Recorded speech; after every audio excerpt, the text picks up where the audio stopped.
지난주 포항에 지진이 일어난 뒤 여기저기서 터져나온 말들 때문에 주말 내내 논란이 뜨거웠습니다. 먼저 정치권에서는 자유한국당 류여애 최고위원이 포항 지진은 하늘이 문재인 정부에게 주는 준엄한 경고다. 이런 발언을 한 게 논란이 됐고요. 또 한 기독교 목회자는 종교계에 과세를 한다고 하니까 포항에 지진이 났다. 이런 말을 하면서 논란에 불을 더 지피기도 했습니다. 지진이 하늘의 뜻이라는 이 발언들에 대해서 이분은 어떻게 보고 계실까요? 기독교계의 원로시죠. 높은 뜻 연합 선교회 김동호 목사 연결이 돼 있습니다. 김동호 목사님 안녕하세요. 네, 안녕하세요. 이 발언들 들으셨죠? 네. 김동호 목사님은 어떻게 들으셨습니까? 조금 심하게 얘기해도 괜찮을까요? 솔직하게 말씀하시는 게 제일 좋죠. 네. 무당인가 그랬어요.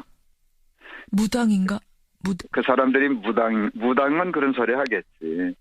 정치 최고위원이라는 사람이 하는 말이 무당 같고, 목사라고 하는 사람이 하는 말도 무당 같고, 그렇게 들었다는 얘기. 아니, 무당이나 하는 소리지요. 어떻게 지진 난 거 가지고 정부 탓하고 과세 탓하고 그게 무슨 말이 되는 소리를 해야지.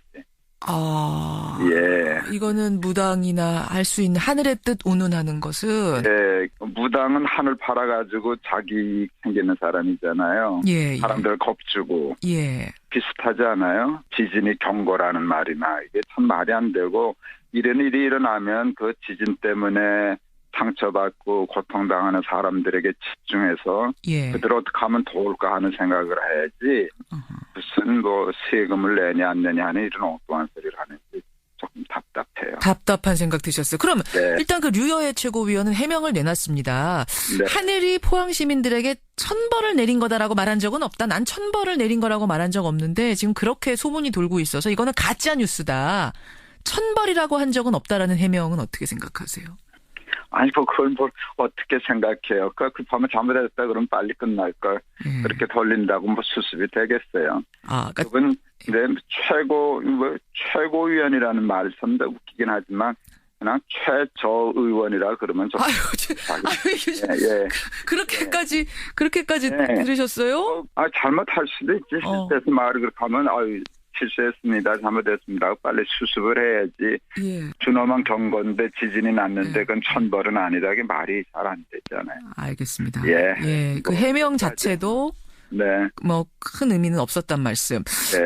그러면 이제 지역의 한 목사님이 부흥회 중에 한 발언이라고 합니다. 그 과세에 대한 문제. 네. 정확히는 이겁니다. 종교계에 과세를 문다고 하니까 포항에서 지진이 났다. 어떻게 하나님의 교회에다가 세금을 내라고 하나? 이런 발언이었답니다. 이제 같은 목회자로서 어떻게 들으셨는가? 이게 사실 더 궁금해요. 예, 좀 창피하고요. 그리고 하나님의 교회에다 세금 내라 그러는 게 아니라 교회에서 생활비를 받는 목사들, 교역자들에게 세금 내라는 거잖아요. 예. 그런데 무슨 교회에다 세금 내라는 거하고 목회자들에게 세금 내라는 거하고는 좀 다를 거라고 생각해요. 종교인 과세 얘기가 나온 김에 김 목사님 조금만 제가 더 이어가 보죠. 네. 2015년 12월 2일에 종교인 소득 과세 법안이 사실 국회를 통과했습니다. 네. 올해까지가 유예 기간이었고 내년부터 시행을 하기로 돼 있었는데 그러자 기독교계에서 반대 목소리가 나온다. 이게 저희는 듣고 있거든요. 근데 실제 분위기는 어떤가요? 기독교계 이제 목회자분들의 전반적인 분위기. 그건 양쪽 얘기가 다 있는 것 같아요. 오래됐어요. 이 종교인 과세에 대한 논란은 꽤 오래됐어요. 그렇죠. 상식적인 사람들은 내야 한다고 생각하지 않을까요? 김동호 목사님은 82년부터 자발적으로 세금을 내셨다면서요? 자발적은 아니고요. 예. 영락교회를 제가 그때 갔는데 한경직 목사님은 그 전부터 내고 계셨더라고요. 선배 목사님께서 돌아가신 한경직 목사님. 예, 그러니까 영락교회는 다 내니까 관에 자동적으로 냈고 그다음에 이제 제가 동안교회나 할 때 영락교회에서 냈던 게 옳다 생각해서 계속 신고해서 냈었죠. 내라고도 안 했는데도 그러셨어요? 내가 국민이잖아요. 그리고 조금 더 닭살이 좀 더 들 거라고 생각하지만 내 진심인데 나는 우리나라 사랑하니까. 사랑하니까. 그 애국을 옛날에는 애국자들이 나라 위해서 목숨도 걸고 그랬는데 아니 세금도 안 내고 국민의 권리는 다 누리잖아요. 예. 그런데 종교인이니까 의무는 안 하고 또 종교인인데 또 권리는 다 행사하고 그거는 말이 안 되지. 그러면 그 의무를 안 하려면 권리 주장도 하지 말고 뭐 투표도 하지 말고 뭐도 하지 말고 뭐또 그러든지 잣대가 이중적이에요. 잣대가 이중. 근데 이제 과세를 반대하는 분들의 얘기를 들어보니까 이중 과세 얘기를 하시더라고요. 네. 교회의 돈은 교인들로부터 나온 건데 네. 이미 그 교인들이 자기 수입에 대해서 세금을 다 내지 않았는가. 근데 그 돈에 대해서 또 과세를 한다면 이건 이중 과세, 세제 형평성에 안 맞는 거다. 이 논리는 어떻게 보세요?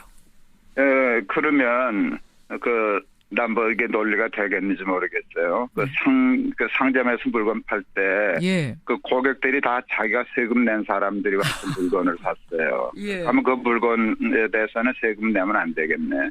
모든 세금들이 다 그때마다 붙지.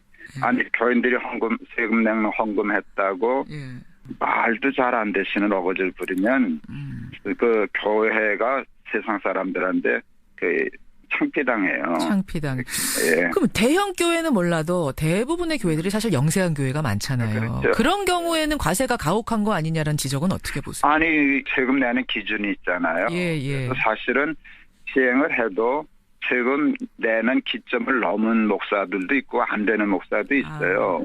뭐 국민이나 목사나 다 똑같이 가난한 사람은 가난한 대로 작게 내든가 안 내든가 돈 많은 사람들은 많이 내든가 똑같은 건데 뭐 문제될 거 없잖아요.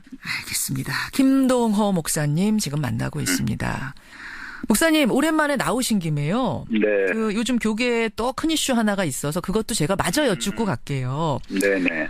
장로교회 중에 최대 규모죠. 명성교회 얘기인데 네. 이제 아들에게 담임 목사 자리를 넘겨주면서 지금 교회 내부에서 시작된 논란이 이제는 뭐 사회 문제로 번져서 안 다룰 수 없을 정도 지경으로 커져버렸습니다. 그렇죠. 어제 담임 목사직 넘겨받은 아들 김하나 목사의 첫 주일 선교가 있었는데 사실은 교회 세습 문제가 이렇게 사회 문제로 커진 건 처음인 것 같아요. 그러니까 세상 사람들도 이걸 심각하게 본다는 것이고요. 그리고 교회를 쉽게 말하면 뭐 북한이나 또 그 기업 세습하는 거나 같은 수준으로 보고 있다는 것이기 때문에 교회는 여기에 대해서는 민감해야 돼요. 세상의 기준보다 어쩌면 더 민감해야 된다 그 말씀이신가요? 그렇죠. 그러니까 이제 우리는 선교해야 되는 사람이잖아요. 세상 사람들에게. 예. 그랬을 때 세상 사람들이 교회를 어떻게 보나 했을 때 예전에 교회가 자꾸 가난했을 때는요. 했을 때에도 믿지 않아도 교회 하면 그 좋은 집단. 그렇죠. 또 장로 하면 사람은 정직하겠구먼. 그렇죠. 목사 하면 욕심은 없겠구먼.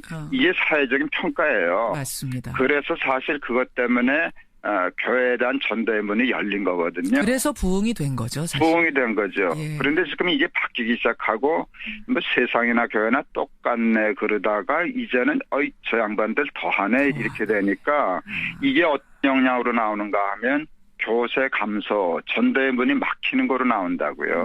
그런데 여러분 사업하는 사람은 보면 세상 사람들이 자기 회사를 어떻게 평가하느냐에 대해서 되게 민감해요. 그렇죠. 자본주의 사업가는. 그렇죠. 부정적인 평가가 나오면 장사가 안 되고 기업의 문을 닫는 거거든. 그렇죠.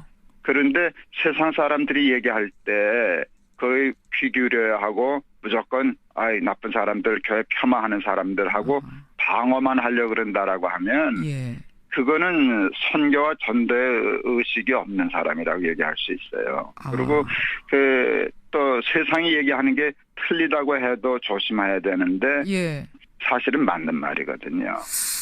그래요. 근데 이제 명성교회 측에서는 이런 얘기를 하더라고요. 김하나 목사가 무자격자도 아니고 능력면에서 충분히 인정을 받았다면 아들이라고 해서 역차별받을 이유는 없지 않겠냐. 교회 내부의 민주적인 절차. 그러니까 공동의회 표결을 했는데 72%가 찬성을 했다. 과정을 겪었다. 예전에 어느 우리 국가 장관 딸이 특혜로 어디 채용된 게 나와서 결국 그 장관 옷 벗었었어요. 그렇죠. 그렇게 하면 아버지의 특혜로 어떤 유익을 받는 일을 세상은 불공정한 일로 보고 부끄러운 일로 생각해요. 세상적인 상식이.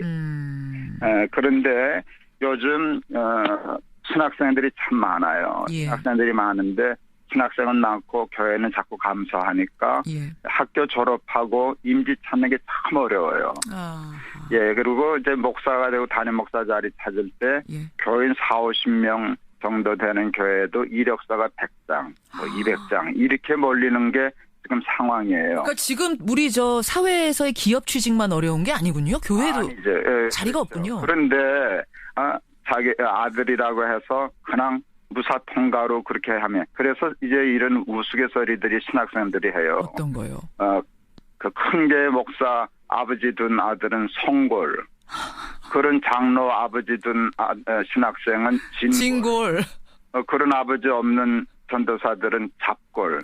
이게 농담이지만 농담이 아니에요. 야. 얼마나 교회에 물을 흐리고 세상 사람들에게 얼마나 교회가 이게 무지한 집단이고 미개한 집단이고 제가 보기에는 지금 뭐 어디 가면 무슨 뭐 이단 출입 금지 이거 다 써붙였어요 교회에. 예. 제가 요즘 볼 때 사이비 이단하고 지금 정통교회라는 교회하고 뭐 다른가 싶어요. 그런 생각까지. 네, 예. 그래서 지금 작년하고 재작년 2년 동안 우리 교단만, 우리 통합축교단이 작은 교단이 아닌데 그죠. 한 7, 8만 명이 줄은 걸로 나와요. 통계로만도. 교인 수가?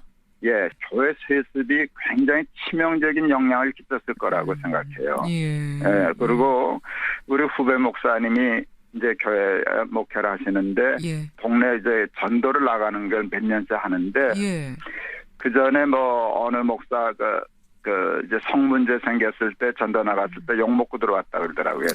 교회 내에서 성적인 문제 생겼을 때. 생겼을 때 그다음에 요번에 나가니까 몇 달 동안 이제 전도 못 하겠다고 실제로 그래요. 그래서 이런 일들이 터지면 큰 교회는 몰라요. 작은 교회들부터 죽어나가요. 이게 교단이.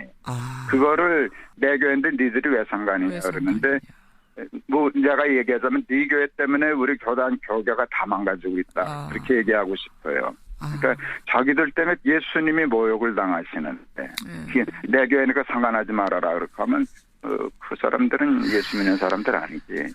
예수님이 모욕을 당하신다는 말이 너무 가슴이 아프고요, 목사님. 네. 그리고 정말로 열심히 이 예수님의 뜻을 전하려고 하는 우리 교육자분들, 목회자분들이 참 많으신데 교인들도 많고 그들까지도 지금 함께 손가락질을 당하고 있는 현실이 또 가슴 아프기도 하고 그렇습니다. 네. 오늘 주일 보내고 바로 첫 월요일인데 하나같이 씁쓸한 얘기여서 마음이 아프네요. 예, 오늘 귀한 말씀 고맙습니다. 감사합니다. 예, 높은 뜻 연암 선교회 김동호 목사였습니다.